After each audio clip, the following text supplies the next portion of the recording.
Assalamualaikum warahmatullahi wabarakatuh. Waalaikumsalam warahmatullahi wabarakatuh. Berjumpa lagi bersama Mas Imam sebagai narasumber. Sebenarnya ini channelnya Mas Imam Khairi, dan kebetulan sekali ini pertama kali membuat video. Jadi ini untuk mengenalkan channel ini kepada teman-teman. Jadi Mas Imam ini pekerjaannya apa, Mas?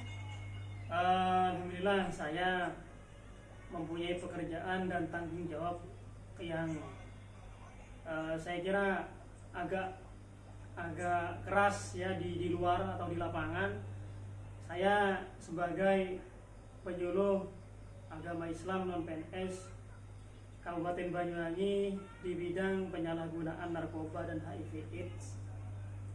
Saya bekerja di KUA Kecamatan Wonosorejo. Oh, jadi di KUA-nya itu ada program-program ya. Programnya apa aja? Di setiap kecamatan itu ada 8 penyuluh. Total Kabupaten Banyuwangi itu ada 200 penyuluh. Ya, di per kecamatan sendiri itu ada 8. Kebetulan saya nomor urut 8 di bidang HIV atau penyalahan narkoba atau penyalahgunaan narkoba dan HIV/AIDS. Saya sudah bekerja kurang lebih hampir 2 tahun. Lokasinya tetap di Kecamatan Wonosorejo, bahkan kita bisa nimbrung ke kecamatan-kecamatan lain apabila kita diminta penyuluh lain untuk gabung atau butuh bantuan. Dan insya Allah kita setiap bulannya ada pertemuan rutin HIV/AIDS itu kurang lebih pertengahan bulan setiap bulannya. Untuk sejauh ini kasus HIV/AIDS maupun narkoba apa termasuk tinggi di data atau rendah, seperti apa? Yang terjadi sekarang memang sangat riskan sekali. Kenapa saya bilang riskan? Indonesia sudah lama, mulai tahun 2008 itu sudah betul-betul perang dengan narkoba, artinya war on drug. Indonesia sudah darurat narkoba sejak tahun 2008. Totalnya luar biasa. Total secara keseluruhan di Indonesia itu kurang lebih 3.362 orang. Itu perharinya tuh 50 yang meninggal. Perharinya 50, bahkan kalau dikalkulasi 1 tahun tuh ada 18.250 orang. 1 tahunnya, 1 hari 50 orang yang meninggal. Kalau di daerah Wonosorejo sendiri sih banyak sih, artinya yang sudah saya jalani selama 2 tahun kurang artinya ya. Banyak kasus-kasus yang sudah terjadi dan viral kemarin. Alhamdulillah, terutama ya di daerah Banyuwangi terutama, dan khususnya di Wonosorejo banyak sekali kasus yang sudah kita jalani dan kita cek lokasi bahwa betul adanya. Artinya apa? Narkoba dan HIV/AIDS ini di daerah Banyuwangi atau di kota Banyuwangi betul-betul bagaimana caranya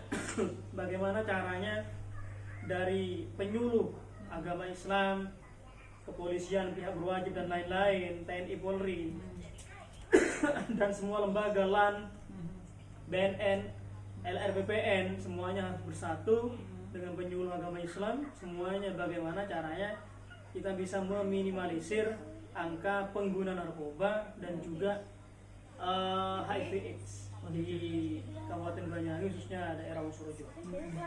Berarti ya memang harus dicegah lebih baik daripada mengobati. Mencegah lebih baik daripada mengobati. Mungkin kegiatan apa yang paling sering, Mas, dilaksanakan? Seperti datang ke suatu tempat, menyuruhkan bahayanya seperti apa, atau mungkin langsung ke orangnya yang positif supaya tidak menular ke orang lain, atau seperti apa? Sebenarnya kalau HIV sendiri tertularnya juga melalui apa sih, atau hanya dengan bebas, atau bisa dari jarum suntik, atau seperti apa?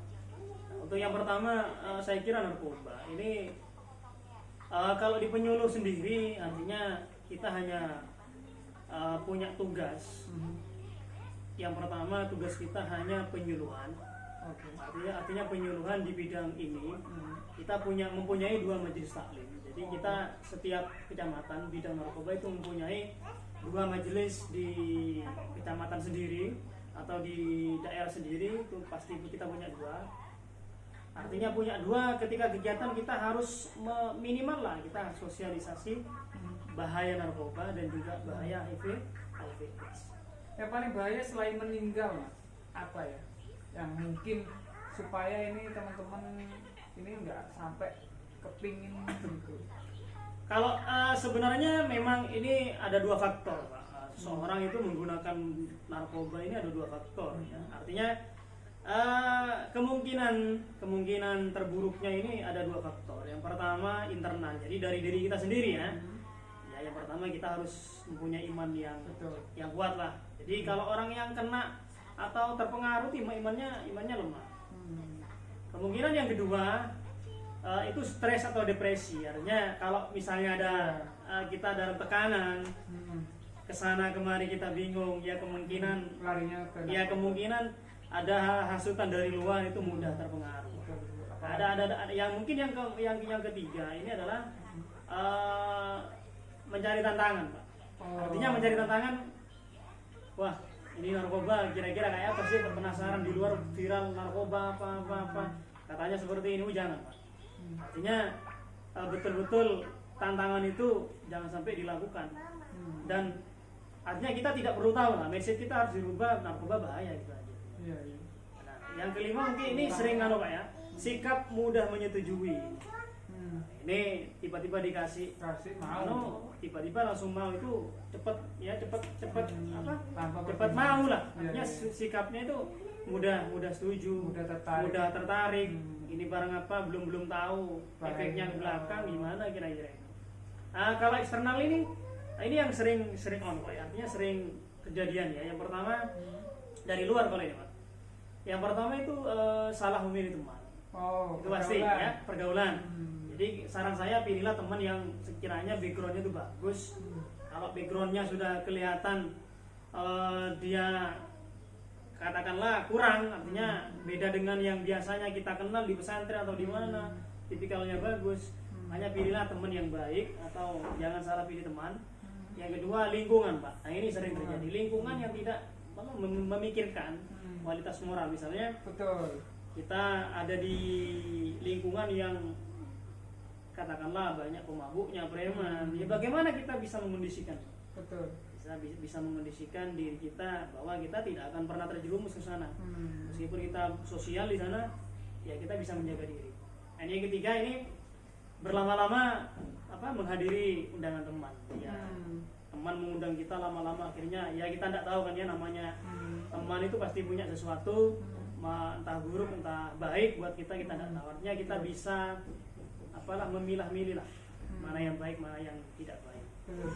Mungkin ini yang terakhir untuk faktornya ini, kemiskinan, Pak. Jadi kemiskinan ini banyak sekali. Ketika orang miskin, dengan cara ini saya akan mendapatkan uang mudah. Jadi kemiskinan ini mempengaruhi seseorang untuk melakukan kejahatan. Contohnya menyalahgunakan narkoba. Banyak yang terjadi, jasa, Pak. Kurir lah, disuruh ngantar sini ngantar sana, bahkan ya saya kira seperti itu mungkin. Jadi mungkin kalimat terakhir untuk teman-teman supaya bisa bebas dan terhindar dari narkoba dan HIV, Mas Imam. Ya intinya mungkin yang pertama, Pak, ya, dari saya cara berpikir positif. Ini ada lagi, Pak, mungkin ya. Yang pertama saya kira gini, tidak berpikir positif ya. Artinya yang pertama itu kita harus beribadah, rajin, Pak, ya, beribadah. Jadi tekun ya, sholat 5 waktu, ya berzikir dan macam-macam. Artinya keagamaan kita ditingkatkan. Yang kedua ini ya jelas kita harus belajar, jadi belajar positif. Entah itu kita belajar pendidikan apa, yang penting positif. Kemudian kita harus selektif memilih teman. Dan juga kita bisa berprestasi lah, artinya berprestasi, entah itu di bidang apapun keahlian kita harus bagaimana caranya kita bisa berprestasi. Insya Allah akan akan bisa melupakan hal-hal yang bentuknya negatif. Terakhir Pak, ini Pak ya. Yeah. Terakhir ini ya, mungkin cara untuk bisa mencegah ini biar kita tidak terjerumus ke barang tersebut. Ini simple sekali dari saya. Jangan pernah coba-coba. Tanamkan di mindset kalian, tanamkan di mindset Anda semuanya bahwa narkoba itu adalah barang yang dilarang dalam hukum Islam karena kita orang Islam. Dan narkoba ini tanamkan di pikiran kita bahwa sangat berbahaya. Ya. 7 kali lipat bahkan 100 kali lipat tanamkan di pikiran kita narkoba ini adalah barang yang bahaya. Buat tubuh lah terutama. Dan buat semuanya, bahkan dilarang di agama Islam. Diharamkan Bang Amoy. Iya. Bahkan diharamkan. Oke, jadi teman-teman terima kasih sudah menonton sampai selesai channel ini. Semoga teman-teman bisa memberikan manfaat dari informasi yang kita dapat dari Mas Imam, dan jangan lupa selalu dukung terus channel ini dan tekan tombol subscribe, like, and comment, dan sampai jumpa di podcast selanjutnya. Bye bye. Waalaikumsalam warahmatullahi wabarakatuh.